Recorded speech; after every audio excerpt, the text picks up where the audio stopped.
Hi friends, welcome back to my YouTube channel. ನಾನಿಲ್ಲಿ ಸೌತೆಕಾಯಿ ಮತ್ತು ಮೊಸರನ್ನ ಬಳಸ್ಕೊಂಡು ಒಂದು ರೆಸಿಪಿನ ಮಾಡ್ತಾಯಿದ್ದೀನಿ. ಹೇಗೆ ಮಾಡೋದಂತ ನೋಡೋಣ. ಒಂದು ಸೌತೆಕಾಯಿನ ಚೆನ್ನಾಗಿ ತೊಳೆದು ಸಣ್ಣ ಸಣ್ಣದಾಗಿ ಕಟ್ ಮಾಡಿ ಇಟ್ಕೊಂಡಿದ್ದೀನಿ. ಇದಕ್ಕೆ ಉಪ್ಪು ಎಷ್ಟು ಬೇಕೋ ಅಷ್ಟು ನೋಡಿಕೊಂಡು ಸೇರಿಸ್ಕೊಂಡು ಚೆನ್ನಾಗಿ ಮಿಕ್ಸ್ ಮಾಡಿ ಇಟ್ಕೋಬೇಕು.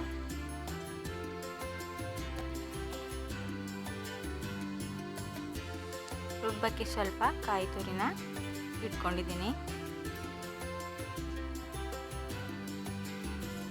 ಇದಕ್ಕೆ ಸ್ವಲ್ಪ ಮೊಸರು ಹಾಕ್ಕೊಂಡು ಒಂದು ರೌಂಡು ರುಬ್ಕೋಬೇಕು.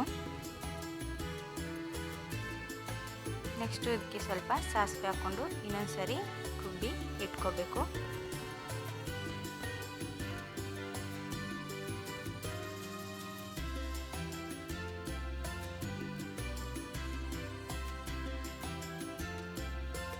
ಸೌತೆಕಾಯಿ ಎಲ್ಲ ಚೆನ್ನಾಗಿ ನೀರು ಬಿಟ್ಕೊಂಡಿದೆ. ಈ ನೀರೇನು ಬೇಡ, ಸೌತೆಕಾಯಿನ ಮಾತ್ರ ತಗೊಂಡ್ರೆ ಸಾಕು.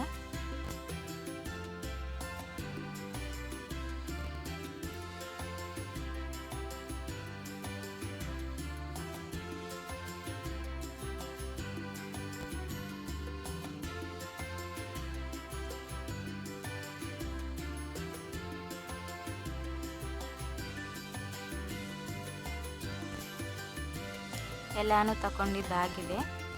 ನೆಕ್ಸ್ಟು ರುಬ್ಬಿಟ್ಕೊಂಡಿರೋ ಪೇಸ್ಟ್ನ ಸೇರಿಸ್ಕೊಂಡು ಒಂದ್ಸರಿ ಚೆನ್ನಾಗಿ ಮಿಕ್ಸ್ ಮಾಡ್ಕೋಬೇಕು.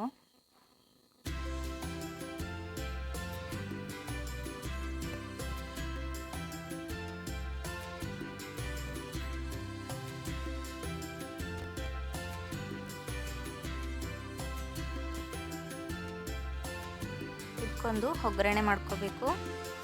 ಸ್ವಲ್ಪ ಎಣ್ಣೆ, ಸಾಸಿವೆ, ಮೆಣಸು, ಕರಿಬೇವು ಹಾಕ್ಕೊಂಡು ಒಗ್ಗರಣೆನ ಮಾಡಿ ಅದರಲ್ಲಿ ಸೇರಿಸ್ಕೊಂಡ್ರೆ ಸಿಂಪಲ್ಲಾಗಿ ಸೌತೆಕಾಯಿ ಮತ್ತು ಮೊಸರು ರೆಸಿಪಿ ರೆಡಿಯಾಗುತ್ತೆ.